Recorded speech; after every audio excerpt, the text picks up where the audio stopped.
हमारे बीच हैं एटा के पूर्व सांसद राजवीर सिंह जी, जो कि बीजेपी के वरिष्ठ नेता हैं। आज वो अपने लोकसभा क्षेत्र एटा में आए हुए हैं। उन्होंने जनता दरबार लगाया है, लोगों की समस्याएं सुनी हैं। आइए उनसे पूछते हैं क्या संदेश देना चाहते हैं वो अपने पूरे लोकसभा क्षेत्र के निवासियों के लिए।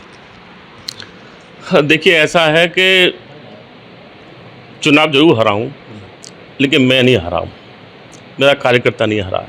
4.5 लाख लोगों का आशीर्वाद मुझे मिला है और पूरे लगातार 5 साल तक मैं एटा लोकसभा की, जिसमें कासगंज भी है, एटा भी है, मैं कितना काम कर सकता हूँ, समस्याओं का समाधान कितना कर सकता हूँ, उसमें कोई कमी नहीं आएगी। और जहाँ तक विकास की बात है, लगातार 5 साल तक एटा के विकास के लिए केंद्र सरकार और प्रदेश सरकार में भी पूरी ताकत के साथ काम करूँगा।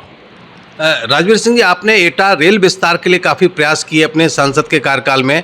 अब उसका बजट भी पास हो गया है, लेकिन अभी उसका काम शुरू नहीं हुआ है। क्या प्रयास करेंगे जो आने वाला बजट है इसके बाद इसका काम शुरू हो जाए, जिससे ये अपनी पूर्णता को पहुँचे?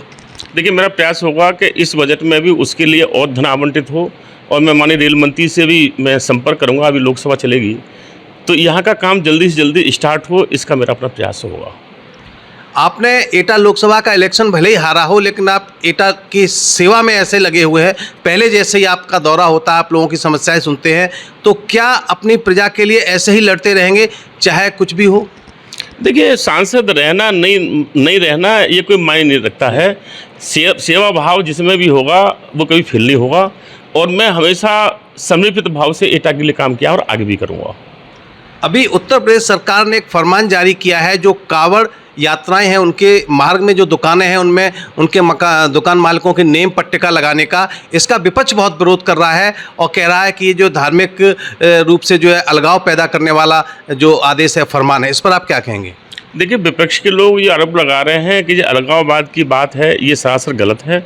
मैं तो उत्तर प्रदेश के मुख्यमंत्री जी को धन्यवाद भी देना चाहता हूँ कि उन्होंने कम से कम एक ऐसी परंपरा डाली है कि जिससे जो भी हमारे कावड़ी हैं, जो भोले बाबा के कावड़ लेके चलते हैं, उनका किसी तरह से पवित्रता खंडित नहीं हो, इसके लिए वो अपने नाम लगाएं। तो उसका मन है कि वो हिंदू की दुकान पर जाएगा कि मुस्लिम दुकान पर जाएगा, ये उसका अपना भाव है।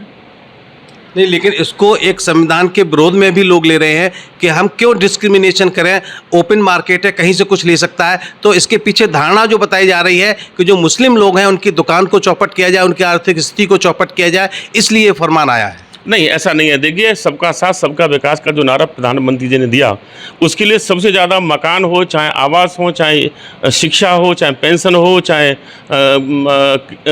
इसके गोल्डन कार्ड 5 लाख का इलाज हो, सबसे ज़्यादा सुविधाएं तो पार्टी ने इन्हीं लोगों को दी है, सरकार ने इन्हीं लोगों को दी है।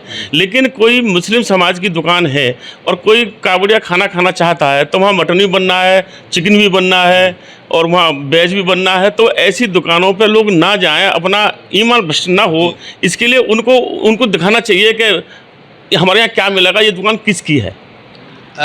जो आपका गठबंधन है, जो बीजेपी का गठबंधन, उसके विरोध से भी आवाज़ें आ रही हैं उसके अंदर से। जैसे जयंत चौधरी ने इसका विरोध किया है, उन्होंने कहा कि ये जो फरमान है गलत है, इसको सरकार को वापस लेना चाहिए।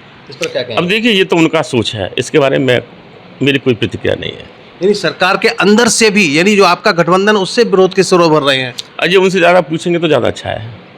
एक अंतिम सवाल ये कि आपने एटा के लिए बहुत कुछ किया है और एटा की जनता को क्या संदेश देना चाहेंगे, क्या कुछ कहना चाहेंगे आगामी समय के लिए?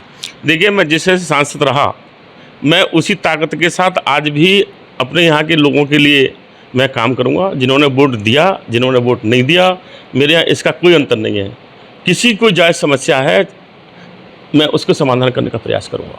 अच्छा, एक आरोप ये भी लगाया जाता है कि आपकी हार के पीछे जो बीजेपी के कुछ नेताओं का भितरघात था, वो मुख्य कारण रहा। इस पर आप पहले भी कह चुके हैं, आज क्या कहेंगे? क्या ये वास्तव में एक समस्या थी जिससे आपकी हार हुई?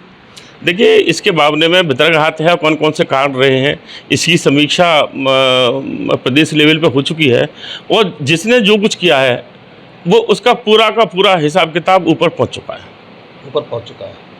तो ये थे एटा के पूर्व सांसद राजवीर सिंह जी, जिन्होंने साफ कहा कि वो चुनाव हारे हैं, लेकिन लोगों के दिलों में उनकी जगह है, वो पूरे 5 साल तक सेवा करते रहेंगे। उन्होंने एक बड़ी बात ये कही कि मैं एटा का कर्ज तो नहीं उतार सकता, लेकिन उसका ब्याज उतारने की कोशिश करूँगा।